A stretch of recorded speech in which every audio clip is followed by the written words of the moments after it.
अवधूत चिंतन श्री गुरुदेव दत्त.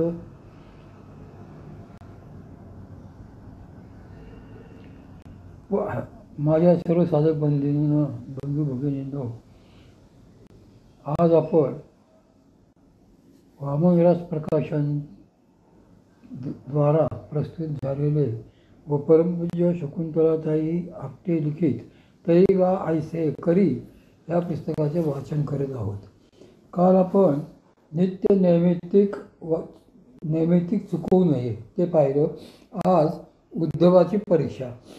श्री भगवंतांनी भक्तराज उद्धवांना कर्माची सगळी कथा म्हणजे चारही प्रकारची कर्मे आणि त्यातून सुटण्याच्या युक्त्या उद्धव गीतेच्या निशाने सांगितलेल्या आहेत. त्या श्री एकनाथी भागवतात आपल्याला सापडतील. ज्या वेळेला श्री भगवंतांनी उद्धवांना उपदेश केला त्यावेळेला उद्धवांना बघून श्री भगवंतांना खूप प्रेम वाटत होते. अशी कर्माची कथा ऐकत असताना उद्धवांना एक मोठा प्रश्न पडला. त्यामुळे ते देवांना म्हणाले, देवा, तुम्ही मला केव्हापासून सांगत आहात की हे सगळे कर्म मला अर्पण कर. पण देवा, ही सगळी नित्यनैमित्तिक कर्मेच जर मी करत राहिलो तर मी तुम्हाला कधी स्मरू आणि मग तुम्ही मला कधी मिळणार? त्यावर श्री भगवंत म्हणाले की त्याची एक युक्ती आहे, ती सांगतो. उद्धवा, ऐक. तू जर प्रत्येक कर्माचे कर्तृत्व माझ्याकडेच देऊन त्याचे फळही मला अर्पण केलेस तर तुझ्या चित्तातील सगळी मलिनता, सगळ्या वासना निघून जातील आणि त्यामुळे तुला वैराग्य प्राप्त होईल. असे वैराग्य जर प्राप्त झाले तर पुढे ते स्थिर होऊन तुला आत्मज्ञान होईल. मग तू एका क्षणात माझा होशील. कारण जेथे ज्ञान प्रकट होते तेथे मी असतोच. त्यावर उद्धव म्हणाले की देवा, हे सगळे बोलायला सोपे आहे.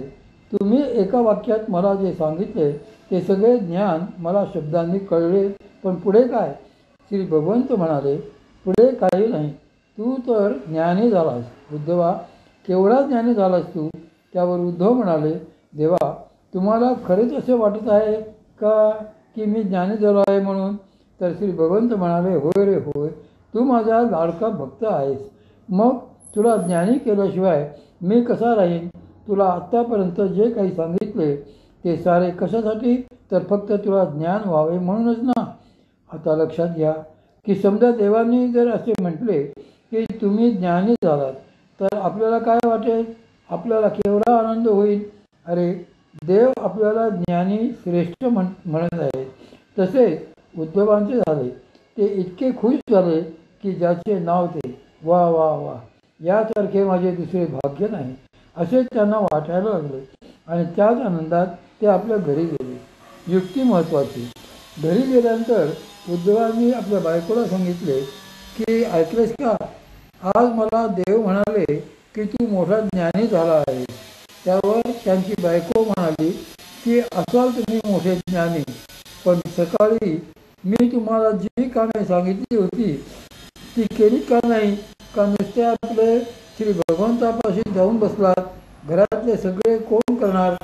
हे ऐकून उद्धव अभिमानाने म्हणाले, अगं, मी काही केले नाही तरी चालेल, असे ज्ञान मला प्राप्त झाले आहे. त्यावर त्यांची बायको खवळली आणि म्हणाली, ठीक आहे, मग माझ्या बरोबर चलाच. आपण आत्ताच भगवान श्रीकृष्णांकडे जाऊया आणि त्यांनाच विचारूया की हे काय खूळ डोक्यात भरवले आहे म्हणून. अशा प्रकारे त्यांचा वाद शेवटी देवांपुढे आला.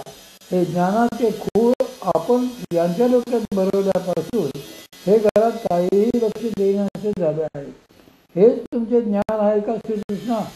असे तिने तेव्हा श्री भगवंतांनाच विचारल्यावर उद्धवांना वाटले की आता ह्या बाईची किती कीव करू, हिला अजिबात काही समजत नाही. पण त्यांची बायको परत देवांना म्हणाली की देवा, मला काही ज्ञान नाही झाले तरी चालेल, पण ही माझी शंका मात्र पेटलीच पाहिजे.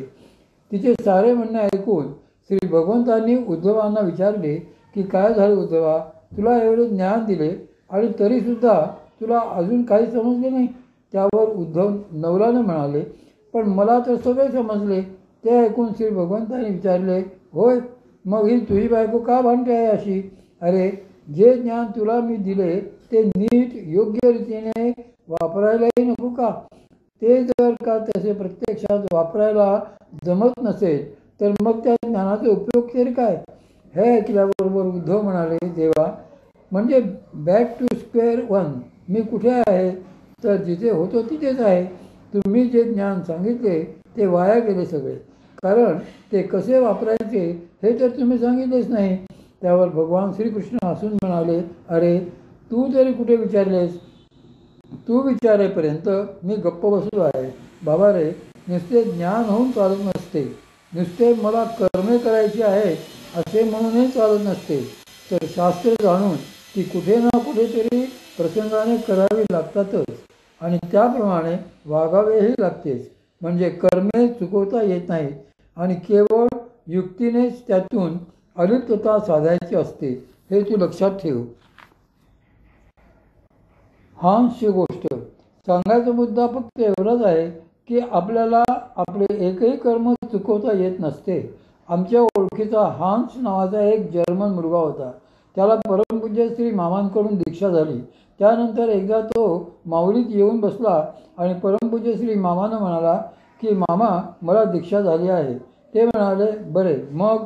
त्यावर तो म्हणाला, मग काही नाही, आता माझी कर्मे संपली.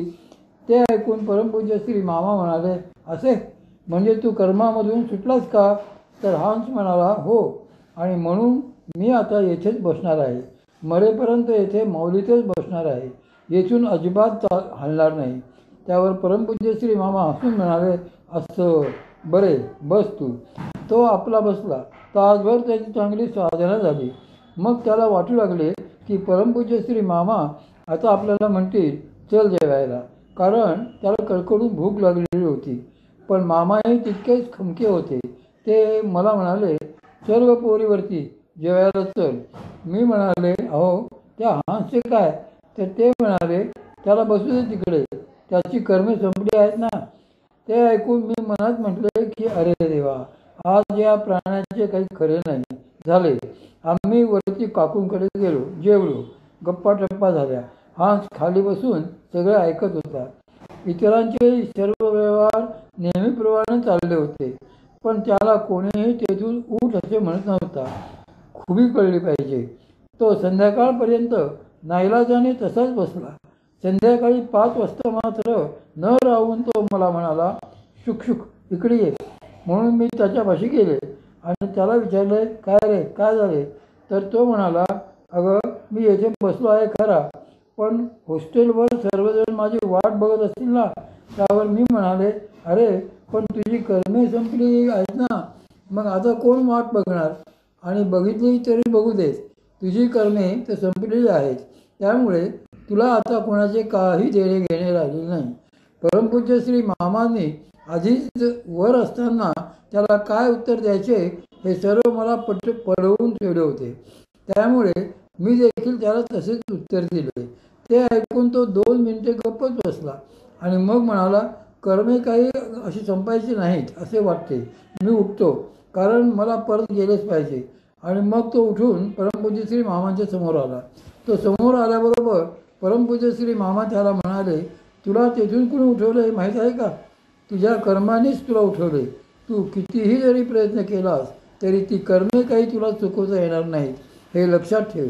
सद्गुरू कृपा झाली याचा अर्थ असा नव्हे की तू लगेच कैवल्य सिंहासनावर जाऊन बसशील आणि जीवनमुक्तांचा राजा होशील. असे काही होत नसते. आणलेले प्रत्येक कर्म हे आपल्याला भोगावेच लागते.